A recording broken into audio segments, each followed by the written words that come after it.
CM Revanth రెడ్డిపై మాజీ మంత్రి జగదీష్ రెడ్డి ఫైర్ అయ్యారు. కృష్ణా ప్రాజెక్టులను కేంద్రానికి అప్పగించి అన్యాయం చేశారని విమర్శలు చేశారు.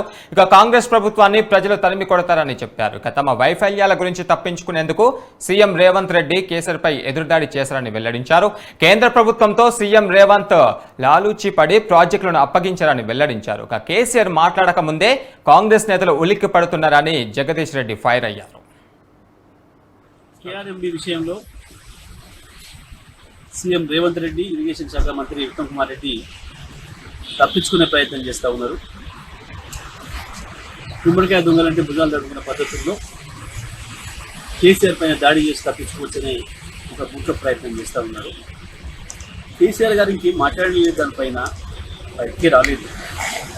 ఏవేమో ఊహించుకొని కేసీఆర్ గారు రాబోతున్నారని, ఇంకేమో జరగబోతున్నారని చెప్పి ఊహించుకొని వాళ్ళు మాట్లాడే మాటలు ముగిస్తే వాళ్ళు తప్పు చేసినామనే విషయాన్ని అంగీకరించినట్టుగా మనకు స్పష్టంగా అర్థమవుతుంది. 10 సంవత్సరాలు కేసీఆర్ గారు ప్రతి క్షణం కొట్లాడి కేంద్రంతోనే ప్రాజెక్టులు మన చేతించుకోకుండా కాపాడగలిగింది. ఎన్నిసార్లు ఎన్ని ప్రయత్నాలు చేసినా, కేంద్రం ఎన్ని రకాల ఒత్తిడి పెట్టినా, ఎన్ని రకాల ఒత్తిళ్లు పెట్టినా ఎట్టి పరిస్థితుల్లో కూడా మా హక్కులను వదులుకోమని చెప్పి తెగేసి చెప్పి ప్రాజెక్టులను రాష్ట్రం కంట్రోల్లో వచ్చింది. దాంతో మన చుక్క నీటిని కూడా మన వాటాను మనం వాడుకోగలిగినాం. ఈ 10 సంవత్సరాల కాలంలో గతంలో ఎన్నడూ లేని విధంగా ఒకవైపు మహబూబ్నగర్ జిల్లాలో, మరోవైపు నల్గొండ జిల్లాలో, ఖమ్మం జిల్లాలో కూడా బ్రహ్మాండంగా రైతాంగానికి నీళ్ళు అందించుకునే సకాలంలో పంటలు పెంచుకున్నాం. విద్యుత్ ఉత్పత్తి అవసరమైన ఉత్పత్తి చేసుకున్నాం. మంచిగా కూడా ఇబ్బంది లేకుండా మనం వాడుకోలేదు. కానీ ఇవాళ రేవంత్ రెడ్డి ప్రభుత్వం చేసిన పనితో శాశ్వతంగా మన హక్కులను చెప్పుకొని తెలంగాణ తీరని ద్రోహాన్ని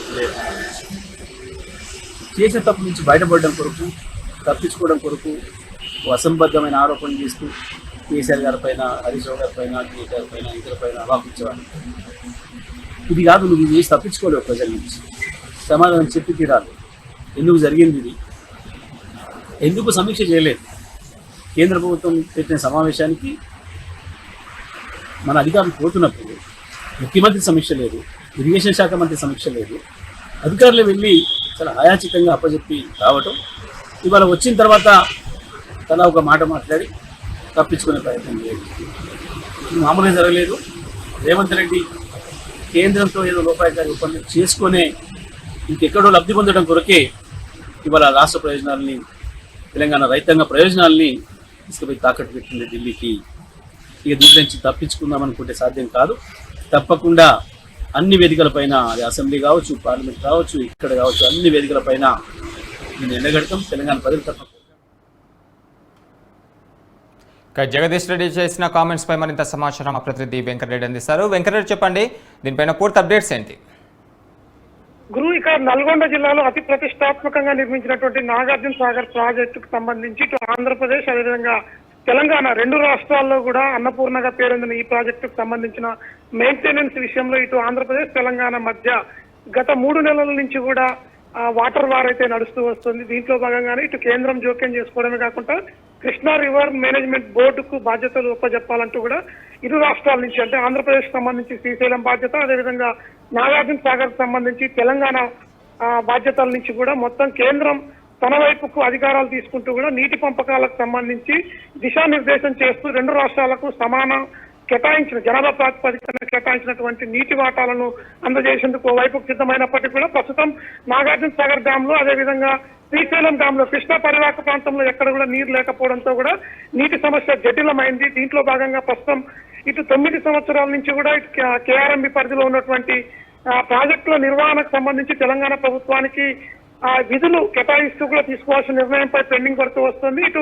ఇటు ప్రధానమంత్రి నరేంద్ర మోడీ తీసుకున్న నిర్ణయానికి రేవంత్ రెడ్డి సపోర్ట్ చేస్తూ లోపాయకారి ఒప్పందం చేసుకొని కూడా ఇటు రాష్ట్ర ప్రయోజనాలను దెబ్బతీసే విధంగా ఇటు లోపాయకారి ఒప్పందం చేసుకొని ముందుకు సాగుతున్నారంటూ కూడా ఇటు బీఆర్ఎస్ నేతలు ఆరోపిస్తున్న తీరైతే ఓవైపుకు ఉంది. ముఖ్యమంత్రి రేవంత్ రెడ్డిపై ఆరోపణలు చేస్తూ మంత్రి జగదీశ్వర్ రెడ్డి, మాజీ మంత్రి బీఆర్ఎస్ కు సంబంధించి నల్గొండ జిల్లా మంత్రి జగదీశ్వర్ రెడ్డి హాట్ కామెంట్స్ అయితే చేశారు. ఇక కేసీఆర్ గత 2 రోజుల క్రితమే ఎమ్మెల్యేగా ప్రమాణ స్వీకారం చేసిన అనంతరం కూడా నల్గొండ జిల్లా నుంచి కూడా కేఆర్ఎంబికి సంబంధించినటువంటి ఈ సమస్యను తీసుకొని కాంగ్రెస్ ప్రభుత్వంపై కూడా ఘాటు విమర్శలు చేస్తూ దానిపై ఇక అస్త్రాలు ఎక్కువ పెడుతూ కూడా ముందుకు సాగుతున్న పరిస్థితి అయితే ఉంది. ప్రస్తుతం నల్గొండ జిల్లాలో ఉన్నటువంటి ఈ ప్రాజెక్టుల సమస్యను మాత్రమే బీఆర్ఎస్ పార్టీ ప్రధాన అస్త్రంగా వాడుకొని కాంగ్రెస్ పార్టీ వైపుకు దూసుకెళ్లేందుకు ప్రయత్నం చేస్తుంది. దీంట్లో భాగంగానే మాజీ మంత్రి జయేష్ రెడ్డి ముఖ్యమంత్రి రేవంత్ రెడ్డిపై అయితే ఘాటు వ్యాఖ్యలు చేసిన నేపథ్యం కూడా ఉంది గురు.